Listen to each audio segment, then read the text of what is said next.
Today we're going to be doing turkey, and we're going to really work on doing it right, from the roasting to the brining, then the carving, and get you fully equipped how to do an awesome turkey at home. Now, a lot of times you're probably buying the turkey frozen, so I usually like to take a 15-pound turkey, defrost it still in the plastic and in a tray for about 3 days in my fridge. Now, if I don't have that time, I can run that same turkey under cold running water for 8 to 10 hours. Okay? So now that we got the turkey ready and it's defrosted, I like to brine. And brining is just an awesome way of bringing great moisture. It makes the turkey succulent. You want to brine for 24 hours. So what happens is basically that brine is sort of massaging the meat, and later on when we roast it, some of the moisture of that will come out, but it will still be a beautiful moist turkey. All right, here it is. So the turkey's come out of the brine now. I've got it into a big bowl, and this is where I start getting it fully seasoned up. And do not use table salt. I find table salt really starts to pull out the moisture of my turkey, which often leads to a drier turkey. So I try to use a kosher salt. You can even use a good sea salt on there as well, so it will add rather than take away.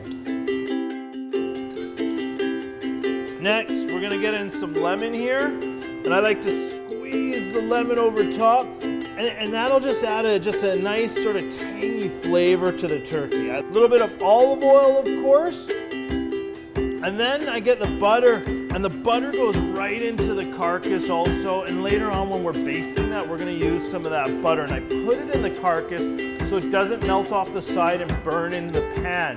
So we wanna keep that right in the carcass with the lemon.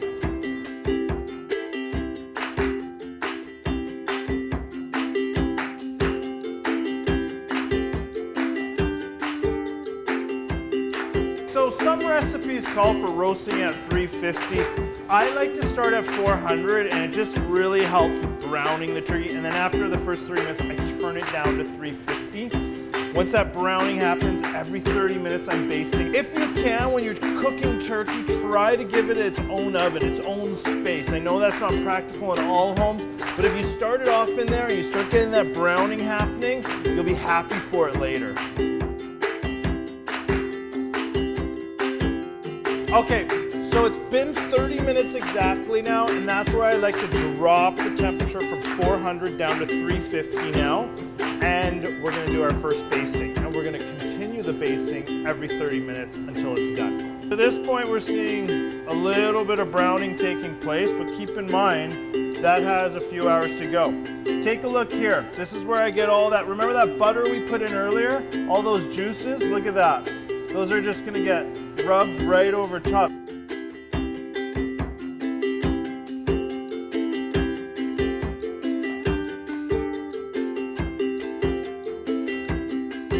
Now we're at 145 degrees, 144.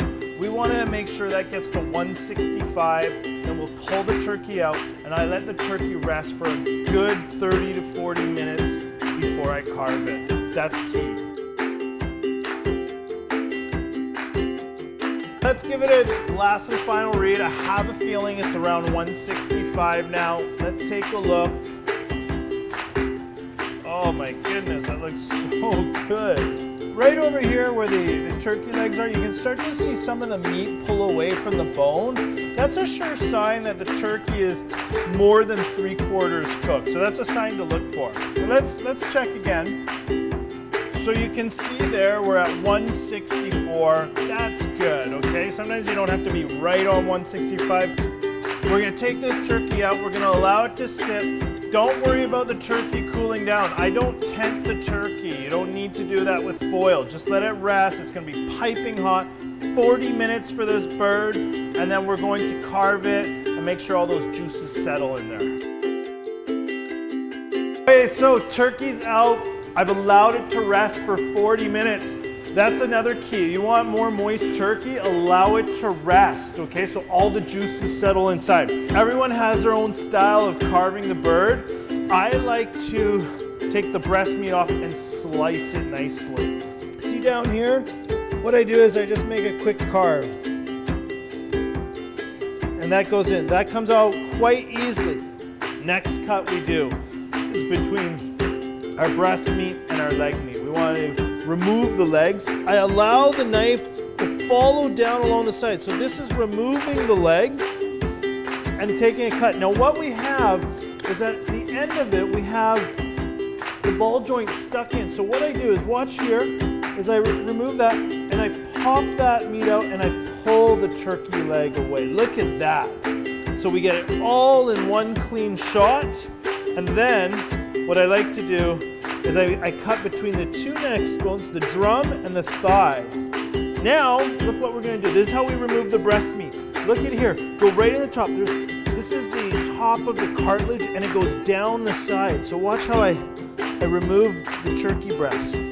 Right down to the bone. We make a cut on the inside and we've removed that in one shot. Look at that, that's a large turkey breast. Doing the same to the other side and carving, making sure we're getting all the meat in one shot.